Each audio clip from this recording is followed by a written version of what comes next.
രാമായണ സിനിമയെക്കുറിച്ചുള്ള വാർത്തകൾ പുറത്തു വന്നതോടെ സായി പല്ലവിക്ക് ഹേറ്റ് കൂടി എന്ന് വേണം പറയാൻ. ഈ വീഡിയോയിൽ നമുക്ക് എന്തുകൊണ്ടാണ് ആളുകൾ പെട്ടെന്ന് സായി പല്ലവിയെ ഹേറ്റ് ചെയ്യാനും ഷെയിം ചെയ്യാനും തുടങ്ങിയത് എന്ന് നോക്കാം. സിനിമയുടെ കാസ്റ്റ് അനൗൺസ് ചെയ്തപ്പോൾ മുതൽ ഒരുപാട് ഹേറ്റ് സിനിമയുടെ കാസ്റ്റിങ്ങിനുണ്ടായി. സിനിമയിൽ രൺബീർ രാമനായും സായി പല്ലവി സീതയായും യശ് രാവണനായും കാജൽ മണ്ഡോദരി അതായത് രാവണന്റെ ഭാര്യയായുമാണ് കാസ്റ്റ് ചെയ്തിരിക്കുന്നത്. ഇത് പുറത്തുവിട്ടപ്പോൾ ഇതിനോടൊപ്പം ധാരാളം മീംസും പുറത്തു വന്നു. കാജലിന്റെയും സായി പല്ലവിയുടെയും ഫോട്ടോകൾ സൈഡ് ബൈ സൈഡ് വെച്ചുള്ള കമ്പാരിസനാണ് ഇതിൽ ധാരാളം. കാജലിനെ പോലെ സുന്ദരിയായ ഭാര്യ വീട്ടിലിരിക്കുമ്പോൾ രാവണൻ സായി പല്ലവിയെ പോലെയുള്ള സീതയെ അന്വേഷിച്ചു പോകുമോ?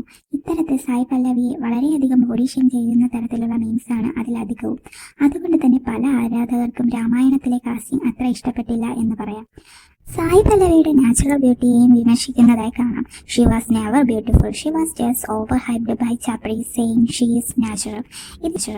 ഇതിനെ ഡിഫെൻഡ് ചെയ്ത് സായി പല്ലവിയുടെ ആരാധകർ കൂടി എത്തിയപ്പോൾ കൂടുതൽ വഷളായ കാര്യങ്ങൾ. സായി പല്ലവിയെ സപ്പോർട്ട് ചെയ്യുന്നവർ കാജൽ അഗർവാളിനെ ഷെയിം ചെയ്തുള്ള കമന്റുകൾ ഇടാൻ തുടങ്ങി.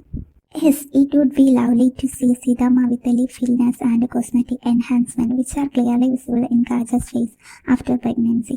ഇങ്ങനെ അങ്ങോട്ടും ഇങ്ങോട്ടും ആരാധകർ ചെളിവാരി അറിഞ്ഞുകൊണ്ട് താരങ്ങളെ സപ്പോർട്ട് ചെയ്യുന്നത്. ഇതുപോലെ തന്നെ രാമനായുള്ള രൺബീറിന്റെ കാസ്റ്റിംഗ് ശരിയായല്ല എന്ന തരത്തിലുള്ള വിമർശനങ്ങളും വരുന്നുണ്ട്. രണ്ട് ഭാഗങ്ങളായി ഇറങ്ങുന്ന രാമായണം ഒരു ബിഗ് ബഡ്ജറ്റ് സിനിമയാണ്. സായി പല്ലവിയുടെ കാസ്റ്റിങ്ങിനെ കുറിച്ചുള്ള നിങ്ങളുടെ അഭിപ്രായം എന്താണ്? വീഡിയോ ഇഷ്ടമായെങ്കിൽ ലൈക്കും ഷെയറും